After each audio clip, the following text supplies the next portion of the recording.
అమ్మ ఎలా అనిపిస్తుంది? పవన్ కళ్యాణ్ గారు భారీ మెజారిటీతో గెలిచారు. చాలా హ్యాపీగా ఉంది. ఒక సునామీ సృష్టించాం. ఇప్పుడు అసెంబ్లీకి మరి 4వ పిల్ల వస్తుందా లేదా అర్థం అవట్లేదు. మా అన్నయ్య గారు 4వ పిల్ల వస్తుందా?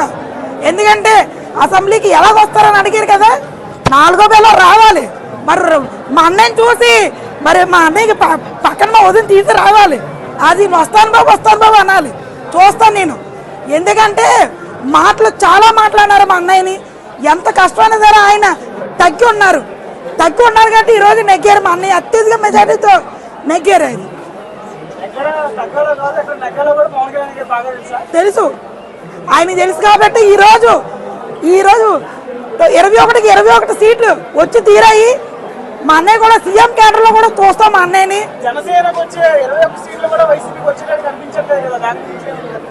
ఏం కనిపిస్తాయండి? గులకరాయల కోసం తెలిసిందే కదా మనకి. ఇంకేం చెప్తాను చెప్పండి. మా అన్నయ్య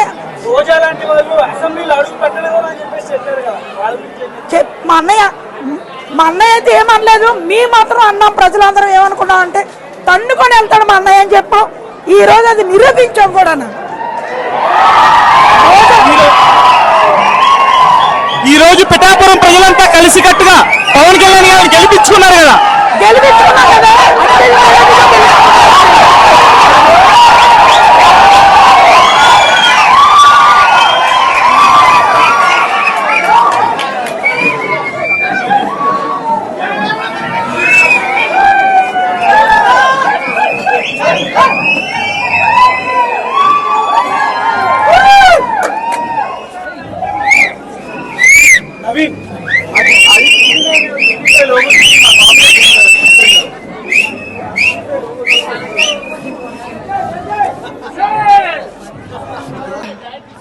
నమస్తే అమ్మా. ఈ రోజు పవన్ కళ్యాణ్ గారి ఇంటి దగ్గర సంబరాలు చూడొచ్చు.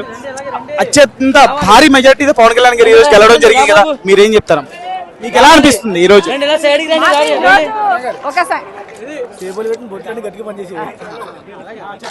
నమస్తే అండి. ఇవాళ ప్రజలందరికీ కూడా ప్రత్యేక ధన్యవాదాలు తెలియజేస్తున్నామండి.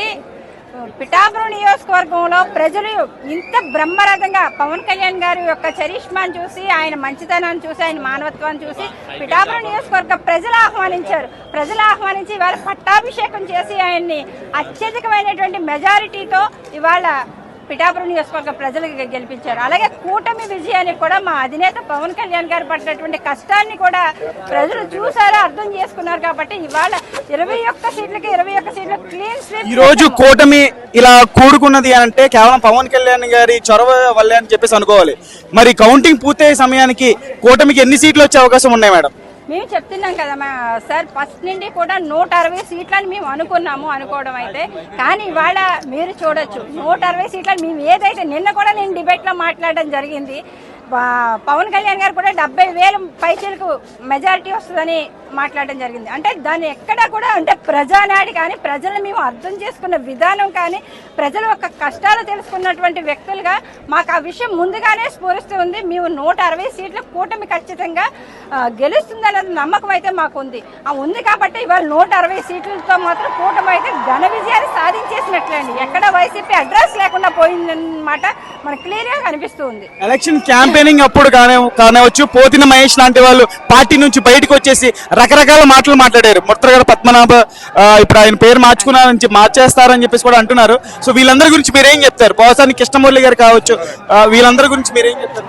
అంటే పవన్ కళ్యాణ్ గారిని ఏ విధంగాని ఎదుర్కొనేటువంటి దమ్ము లేక వైసీపీ గవర్నమెంట్ మా పార్టీలో ఉన్నటువంటి కొంతమంది కోవర్ట్లని అత్యధికమైనటువంటి డబ్బులు, విపరీతమైనటువంటి డబ్బులు ఎదజల్లి వాళ్ళకి కొనడం జరిగింది. కొని పవన్ కళ్యాణ్ గారి మీద విపరీతంగా అసత్య ప్రచారాలు ప్రసారం చేయడమే కాదు, విపరీతంగా పవన్ కళ్యాణ్ గారిని దూషించడమే కాదు, ఒక సీట్ ఇవ్వకపోతే మాలాంటి వాళ్ళని కూడా ఎక్స్పెక్ట్ చేశాం సార్. కానీ సీట్ ఇవ్వకపోయినా డే అండ్ నైట్ పార్టీ కోసం కష్టపడడం. ఏ పార్టీ కార్యకర్తనా అర్థం చేసుకోవాల్సింది ఒకటే, మన ఆశయాల కోసం, మన సిద్ధాంతాల కోసం వచ్చినప్పుడు మన అధినేత పవన్ కళ్యాణ్ గారే 10 ఏళ్ల నుంచి ఒక పదవి ఇవ్వలేదు.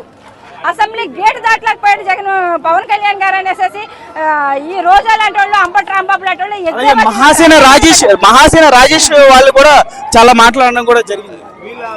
వీళ్ళందరికీ ఇప్పుడు గట్టి సమాధానం 21 సీట్లు కూడా గట్టిగా కొట్టి చూపించారు పవన్ కళ్యాణ్ గారు. కూటమి విజయానికి ఇవాళ మేము చెప్తున్నది కాదండి, పార్టీ కార్యకర్తలుగా మేము చెప్తున్న విషయం కాదు, ప్రజా గొంతై మాట్లాడుతున్న విషయం. కూటమి విజయానికి పవన్ కళ్యాణ్ గారు 100% కష్టపడ్డారు. ఆ రోజు వైసీపీ వ్యతిరేక ఓటుని చేరనివ్వనని ఆ రోజు ఆయన శపథం చేసిన దగ్గర నుంచి ఈ రోజు కూటమిని గెలిపించి ఇవాళ సీఎం స్థాయికి తీసుకురావడం వరకు కూడా పవన్ కళ్యాణ్ గారు పడ్డటువంటి కష్టం అక్కడ దేశం అంతా తెలుసండి. మన రాష్ట్రంలో కాదు, దేశం అంతా తెలుసు. ఎన్డీఏ కూటమిలో బీజేపీని మనలో భాగస్వామ్యం చేయడానికి కూడా పవన్ కళ్యాణ్ గారు ఎంతో కష్టపడ్డారు.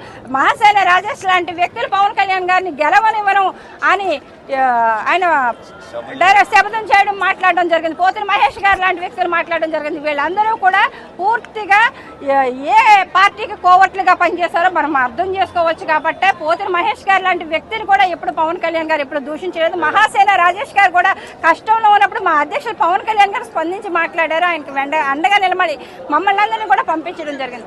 అలాంటి మంచితనాన్ని కూడా చేతగాని విధంగా తీసుకుని మహాసేన రాజేష్ లాంటి వ్యక్తులు మాట్లాడడం నిజంగా దురదృష్టకరం అండి. అంటే మానవత్వ విలువలకి, సత్యానికి, ధర్మానికి రోజులు లేనట్టుగానే అనిపించింది మహాసేన రాజేష్ మాట్లాడిన మాటలు అయితే మాత్రం.